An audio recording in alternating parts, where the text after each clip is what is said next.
All right, let's dive in. This time we're trading those pesky planes for something a little more scenic, a little more, shall we say, European? I think I know where you're going with this. France, by train. Of course.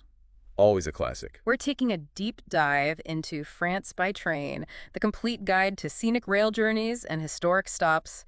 And our mission Well, someone's got to do it. is to plan the ultimate French rail trip, multi-week, of course. Oh, definitely multi-week. We need time to really soak it all in. Exactly. Think iconic cities, charming villages, stunning landscapes, and maybe, just maybe, A little indulgence along the way. some delicious regional specialties, of course. You know, a croissant here, a glass of wine there. The good life, huh? The French life. Now, the book really emphasizes train travel as the way to see France, and I've got to admit, it's got me intrigued. You know, it makes perfect sense. There's just something about train travel that offers a different kind of immersion. Different how? Well, with trains, it's not just about getting from point A to point B. It's about the journey itself. You're really savoring the experience. Exactly. Picture this. You're on a train, winding through the French countryside, vineyards just blurring past your window. I'm feeling relaxed already. And often, these train lines lead to those charming villages tucked away in the countryside. Places you wouldn't stumble upon easily otherwise. Exactly. You know, those places that truly feel untouched by mass tourism, they're often best accessed by train. Remember Vézelay? Oh, in Burgundy. Yes.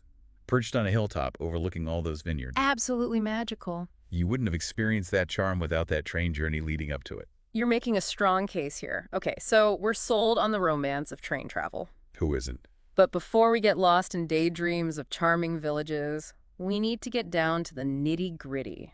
How do we actually navigate this vast French rail system? Ah, the practicalities. It seems a bit daunting, to be honest. It's not as bad as you might think. The book actually does a great job of breaking down the different types of trains. Think of it like a layered cake. Okay, I'm intrigued. So you have your base layer. Those are the local commuter trains, your workhorse for getting around cities and towns.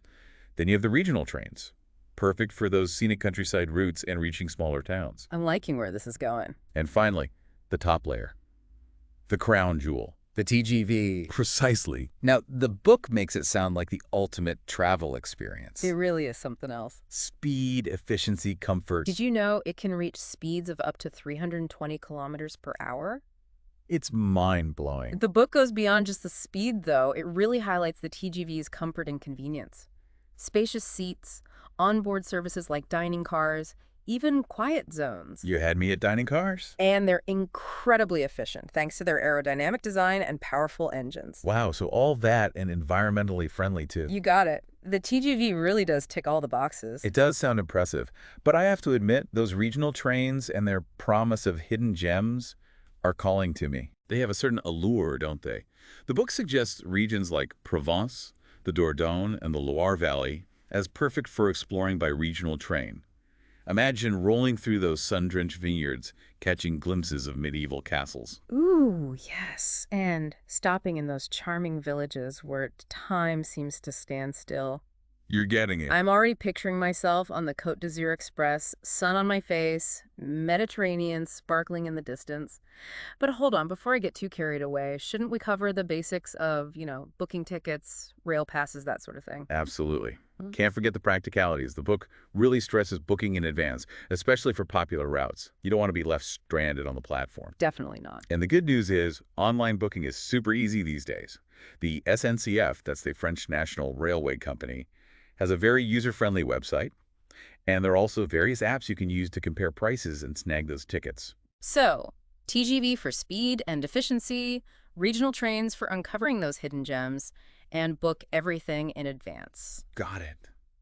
But I'm already feeling a bit overwhelmed by all the choices. Maybe we could delve into some specific routes that the book recommends, just to get the ball rolling. Absolutely. Let's start with a classic, shall we? Paris to Nice. Okay, I'm listening. Imagine journeying from the bustling city of lights to the sun-drenched Mediterranean coast. That's quite the contrast. It really is. And this iconic route takes you through such diverse landscapes. Rolling hills of Provence, the glamorous French Riviera. And the Alps? Oh, of course. The majestic Alps as your backdrop. It's breathtaking. I can only imagine, and I bet there are some amazing stops along the way. You bet. The book highlights some real gems. Imagine strolling through the medieval city walls of Avignon, Wow, that's got to be incredible. or maybe wandering through the charming squares of Aix-en-Provence with their gurgling fountains and those vibrant I markets. love Aix-en-Provence. And of course, no trip to the French Riviera would be complete without a taste of Cannes glamour. Oh, I can already see myself there. People watching on the Croisette, soaking up the sunshine. Exactly. And the beauty of train travel is that you can hop off wherever something catches your eye, explore at your own pace, and then hop back on the train when you're ready for your next adventure. It's that flexibility that I love. But maybe before I make any impulsive decisions about packing my bags, we should explore a few more routes. I'm curious about what other treasures France holds, beyond the South. Let's head north then, shall we? To Normandy and Brittany. Oh, I've always wanted to visit that region. It's a region where history and rugged coastal beauty intertwine. Think windswept beaches, charming seaside towns, and a touch of Celtic mystique. Now, this one really speaks to my inner history buff. We're talking D-Day beaches, medieval castles, those picturesque harbor towns. You got it. The book suggests a route that blends history and scenery seamlessly. First stop, Rouen. Home of Joan of Arc. Exactly. You can trace her footsteps and marvel at that magnificent Gothic cathedral. Then on to Caen, gateway to the D-Day landing sites. A very significant place. And speaking of history, we can't forget the Bayeux Tapestry, Oh, that incredible work of art depicting the Norman conquest. the one and only. It's like stepping back in time. And from there, we venture into Brittany. Land of myths and legends. Imagine standing atop the ramparts of St. Malo, gazing out at that wild Atlantic, or marveling at the iconic silhouette of Mont Saint-Michel rising from the sea. I'm getting chills just thinking about it. Okay, I'm completely captivated by this historical and coastal adventure, but let's be honest. No trip to France would be complete without indulging in some of their world-renowned wine. You're speaking my language now. Where do the trains take us for that experience? For that, we journey to the heart of French wine country, Bordeaux and Burgundy. Now you're talking. Imagine rolling through those vineyards, stopping to sample local vintages, and maybe even learning the art of winemaking. I'm in. Picture yourself in a cozy wine cellar in Saint-Emilion, sipping a glass of full-bodied Bordeaux. Or perhaps you'll find yourself in Beaune, the heart of Burgundy wine country, surrounded by rolling hills covered in vines. You could even take a cooking class and learn to prepare classic French dishes. This is getting dangerous. I'm getting hungry just thinking about it. All right, I'm sensing a theme here. Incredible food, beautiful landscapes, rich history, all accessible by train. Is there anything else France has up its sleeve? Well, for the adventurous soul, there's always the French Alps. Soaring peaks, crystal clear lakes, charming villages nestled in the valleys. Whoa, hold on. Let me catch my breath. So far, we've explored historic cities, charming villages, stunning coastlines, and even wine regions, all connected by this incredible train network. It's amazing how diverse France is. It really is. And what's so fascinating is that each region has its own unique character, its own stories to tell. It's like each train journey is a chapter in a larger story. I like that. The train journey isn't just about getting from one place to another. It's about experiencing the essence of each region. The landscape, the culture, the people. Exactly. Speaking of immersion, the book dedicates a whole chapter to exploring off-the-beaten-path destinations in France. Hey, now that's what I'm talking about. Hidden gems, authentic experiences. Sign me up. It encourages us to step off those well-worn tourist trails and discover those hidden gems that most travelers miss. Where do we even begin with these off-the-beaten-path adventures? Well, let's start with those majestic castles that France is so famous for. Oh, yes, those fairy tale chateaux. The book highlights several incredible castles that are easily accessible by train. Imagine strolling through the grand halls of Château de Chambord, feeling like royalty. Or walking in the footsteps of kings and queens at Versailles, that palace of unparalleled opulence. Now, the book dives into specific architectural details that I think you'll find fascinating. Did you know that Château de Chambord, for example, is famous for its double helix staircase? No way. Tell me more. It's two spirals winding around each other, but they never meet. A true architectural marvel. It's even said that Leonardo da Vinci may have been involved in its design. Oh, wow. That's incredible. Picture the bridge spanning the Cher River at Chenonceau, its arches reflecting in the water. And of course, we can't forget the Hall of Mirrors at Versailles. Pure grandeur and extravagance. It all sounds so breathtaking. Okay, I'm convinced. Castles are definitely going on my itinerary. But I'm also curious about those lesser-known towns and villages, the ones that truly feel untouched by mass tourism. What does the book suggest for those seeking those authentic experiences? There are some fascinating towns mentioned that I think you'll love. Imagine walking the medieval city walls of Carcassonne, feeling transported back in time, Sign me up. What else? or standing in awe of that red brick cathedral in Albi, a sight most tourists never get to see. And for a taste of Roman history, there's Nimes. I've heard of names. It boasts a remarkably preserved amphitheater and other ancient wonders. It's amazing how these structures have survived for centuries. It really is. Yeah. And the book also mentions unique cultural experiences and festivals that often fly under the radar.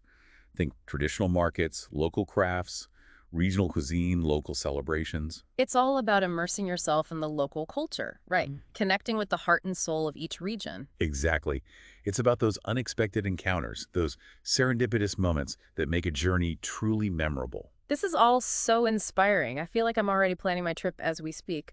But before I get too carried away, maybe we should take a step back and look at some practical tips for actually planning this epic rail adventure. I mean, where do we even begin? Well, the book offers some helpful advice on choosing routes based on your interests, time frame, and budget.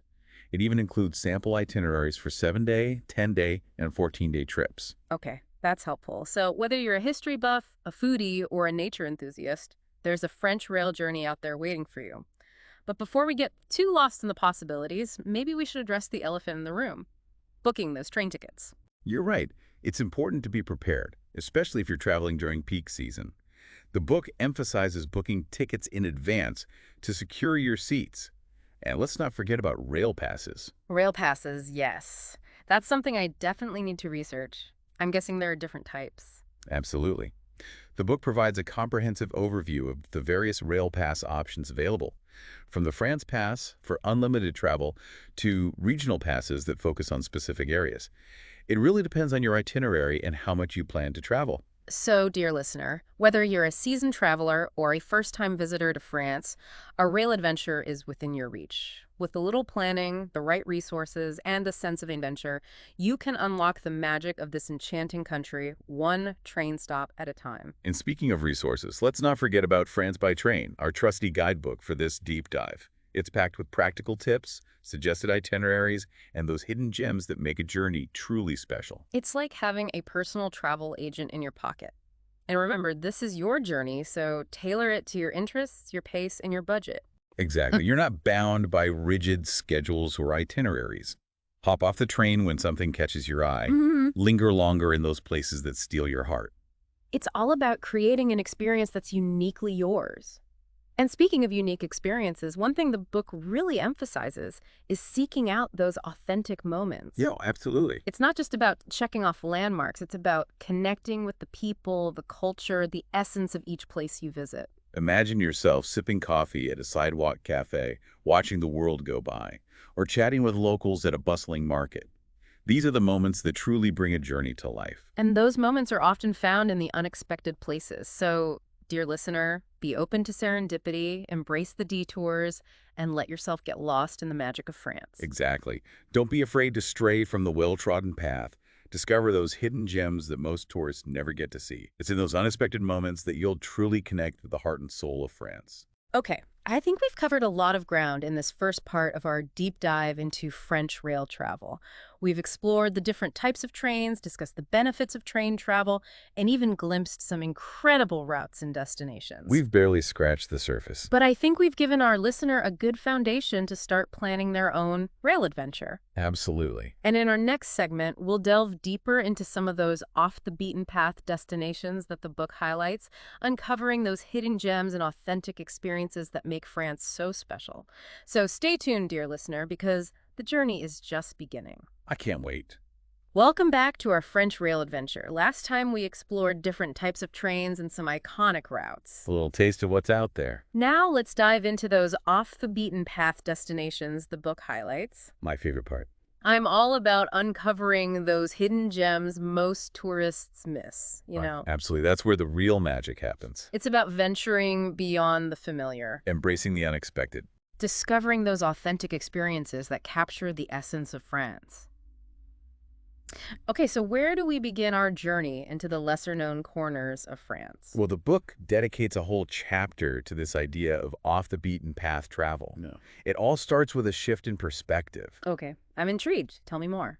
Instead of focusing on those big-name destinations, Yeah, consider those smaller towns and villages, I see where you're going with this. those places where time moves a little slower, where traditions run deep, and you can really connect with the local culture. I love that.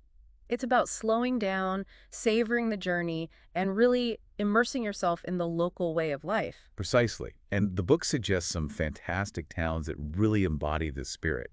Take Carcassonne, for instance. Alcazar, okay. Imagine yourself walking along those medieval city walls, Wow. gazing out at the rolling countryside and feeling transported back to the time of knights and troubadours. Carcassonne, I've seen pictures, those fortified walls and towers. It looks like something straight out of a fairy tale. It truly is a sight to behold. Those walls, cobblestone streets, the imposing castle, it all creates this palpable sense of history, like stepping into a medieval world untouched by time. All right, Carcassonne is officially on my list. What other hidden gems does the book recommend? For a completely different architectural experience, there's Albi, Albi, okay. a town renowned for its striking red brick cathedral. The Cathedral Saint-Cécile, a masterpiece of Southern Gothic architecture. I can only imagine. Its sheer size and intricate details are truly awe-inspiring. It's amazing how these architectural wonders transport you to another time and place. Exactly. And speaking of transporting yourself back in time, the book also suggests Nimes, Names, okay. a city with remarkably well-preserved Roman ruins. Imagine standing in the center of the arena of Nimes, a Roman amphitheater that's still used for events today. You can almost hear the roar of the crowd and feel the excitement of those gladiatorial contests.